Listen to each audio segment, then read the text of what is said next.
Aujourd'hui, je voudrais parler un petit peu du film Les Émotifs Anonymes, qui est sorti en 2010 et qui a été réalisé par Pierre Arméris. J'adore ce film et en fait, j'ai appris qu'il a été inspiré par le mouvement des Émotifs Anonymes. Donc il me semble que c'est un truc québécois à la base. Alors, les choses que j'adore dans ce film, il y en a beaucoup. Premièrement, j'adore les chansons qui y sont chantées. La force vient pas du nombre, pas plus que de la richesse, mais bien de nuits de sommeil paisible. Et quand on se réveille, on chante, c'est mon cœur qui a de la force. Ma confiance lui appartient. J'ai confiance dans ma confiance seulement. Et d'ailleurs, voyez-vous, j'ai quand même confiance en moi. Donc les acteurs qui, à certains moments, chantent. Et je trouve ces moments assez émouvants. Par exemple, la scène du restaurant où le personnage va sur la scène et chante la chanson pour la fille. Moi, ça me donne des frissons. Et quand on voit la fille réagir, donc limite les larmes aux yeux et être totalement émue, ça fait quelque chose, je trouve.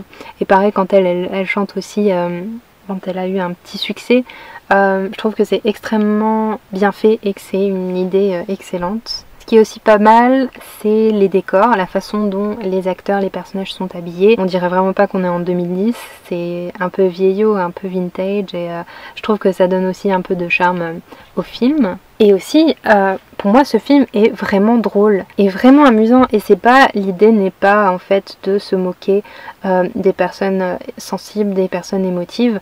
C'est plus, voilà, montrer comment ça se passe pour des personnes comme ça, ce qu'elles vivent, comment elles ressentent les choses. Et clairement, moi, c'est un film qui me parle énormément vu que j'ai beaucoup de problématiques que ces deux personnages rencontrent dans leur quotidien. Et c'est pour ça que j'adore ce film tout simplement. Le sens du détail et les répliques, c'est vraiment super. Parce que aussi, quand on pense un petit peu à quand quelqu'un rencontre une autre personne et qu'elle lui plaît, on sait qu'il y a un peu de timidité. Et là, les deux personnages, on dirait vraiment clairement deux adolescents qui ne savent pas trop comment approcher l'autre, que faire, etc. Donc ça aussi, c'est assez rafraîchissant et voilà, de montrer des adultes dans cette position-là plutôt que des ados, je trouvais ça cool. Et puis les répliques, je trouve que c'est très parlant quand par exemple il y a le pâtissier célèbre là qui croise la fille et lui dit tout vous fait peur, pas vrai, sortir dehors, vivre. Et ça, clairement, quand j'ai entendu cette réplique, ben, ça m'a touchée parce que c'est un petit peu ce qui se passe dans ma vie aussi. Donc je trouve ça excellent. C'est assez magique en fait qu'un film puisse autant vous parler et puis vous faire rire et pleurer et être ému à la fois. C'est vraiment pas mal, surtout un film français parce que honnêtement il n'y a pas vraiment beaucoup de films français que j'aime beaucoup. Je trouve qu'il y a énormément de comédies qui sortent au cinéma, mais pour moi c'est pas vraiment mon répertoire, disons, les choses que j'aime bien ou les choses qui me font rire. Et le cinéma français, à part les films vraiment anciens, certains films vraiment anciens, je trouve pas que ça soit des choses très qualitatives ou du moins des choses qui moi me plaisent et me parlent. Donc on va passer au personnage d'Isabelle Carré. J'adore son personnage, je trouve d'ailleurs qu'il est beaucoup plus évolué, qu'il est plus dans l'évolution et dans la volonté de se surpasser, on va dire, que l'autre personnage. Par exemple, on remarque que vu que le chocolat c'est sa passion, et ben en fait ça lui donne des ailes, clairement,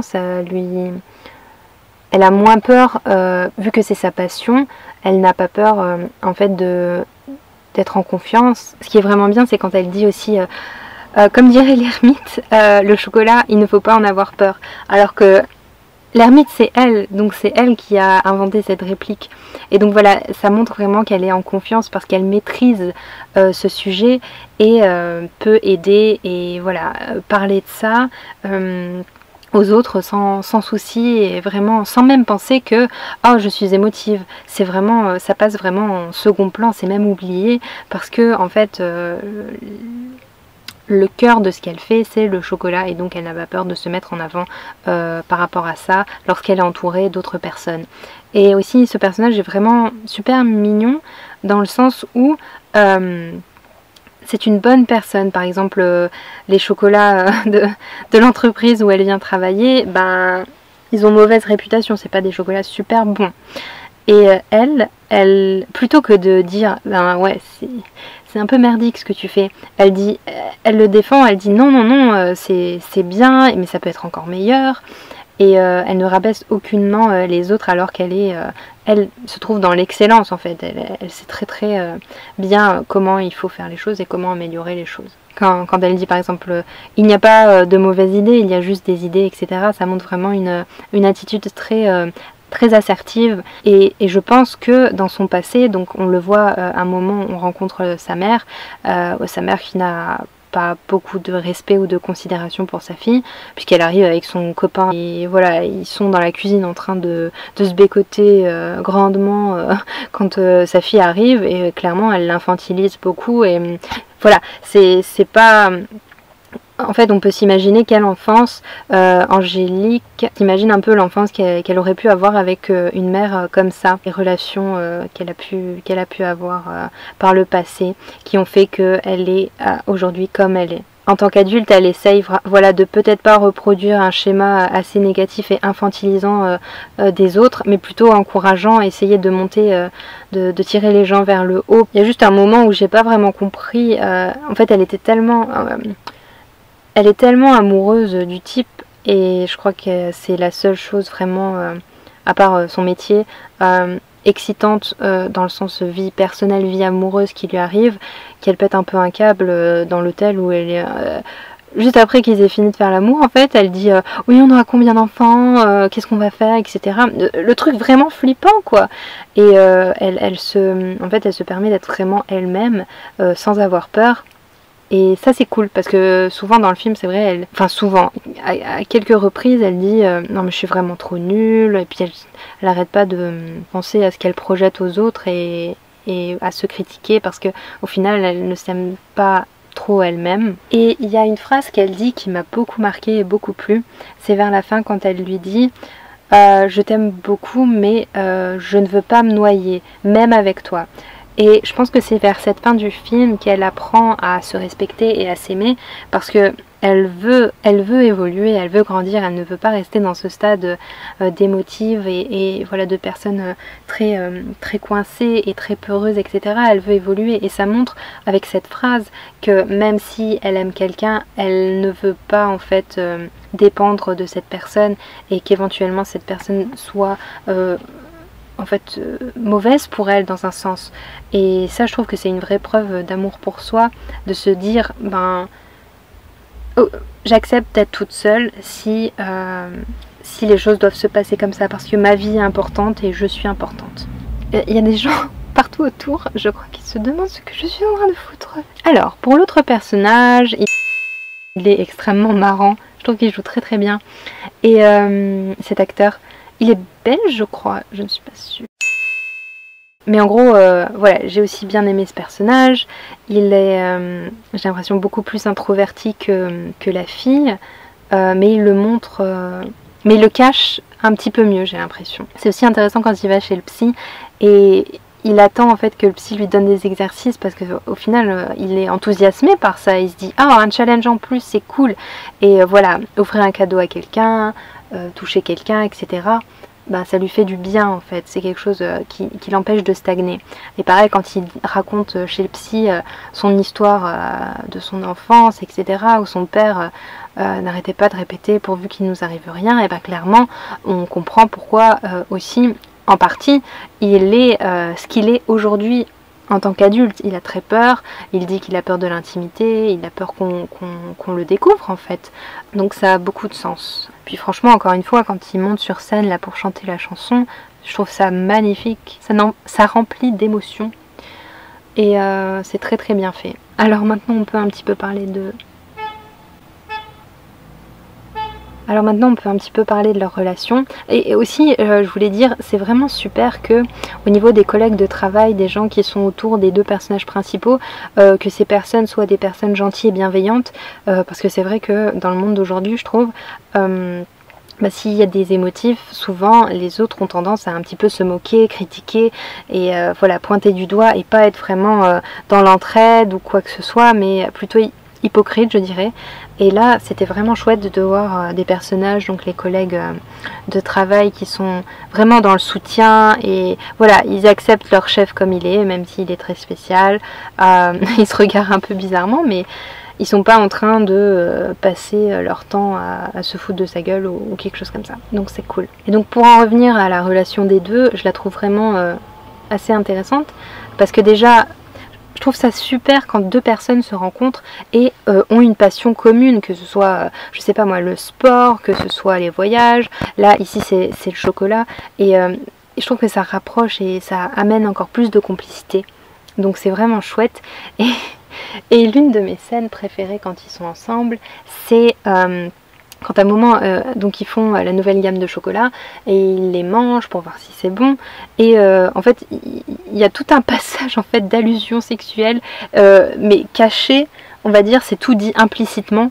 Et je trouvais ça, pareil, super bien écrit et super bien joué. Donc, pour conclure, j'ai envie de dire que j'ai bien aimé aussi la fin parce que on pourrait se dire, ah ouais, mais peut-être pour ce film, il y a un personnage qui aurait pu évoluer grandement et faire un truc de dingue, etc. Et je trouve ça vraiment génial que à la fin du film, ils restent fidèles à eux-mêmes, même s'ils ont certainement, avec cette histoire d'amour toute nouvelle, évolué et grandi.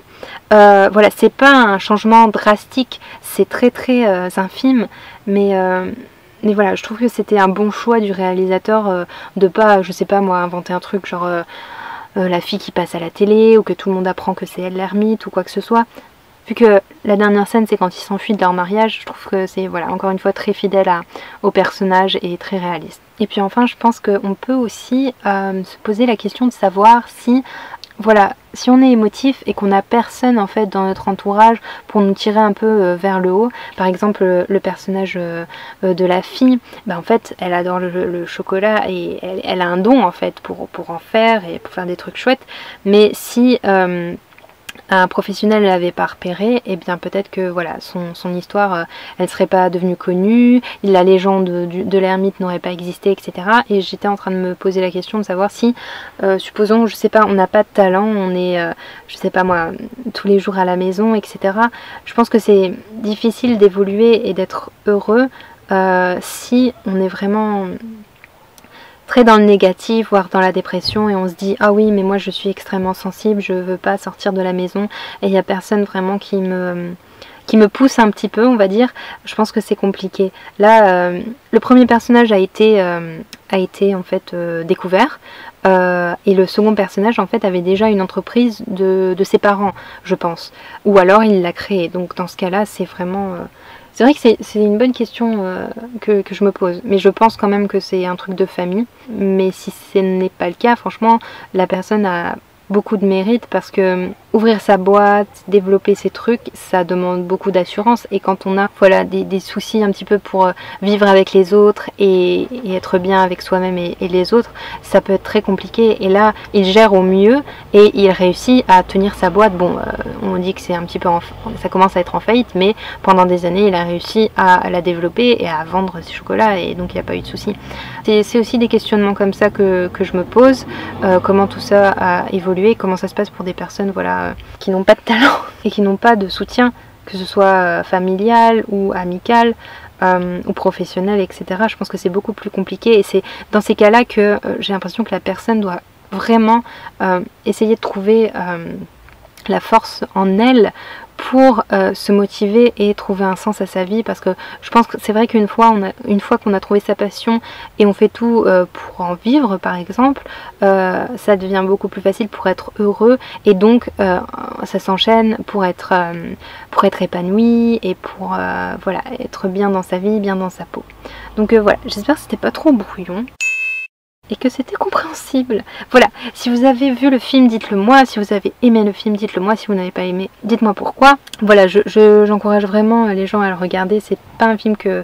Voilà, c'est un style de film que je n'ai pas vu souvent dans ma vie. Et voilà, je crois qu'actuellement il y a encore sur Netflix. Donc voilà. Merci, salut!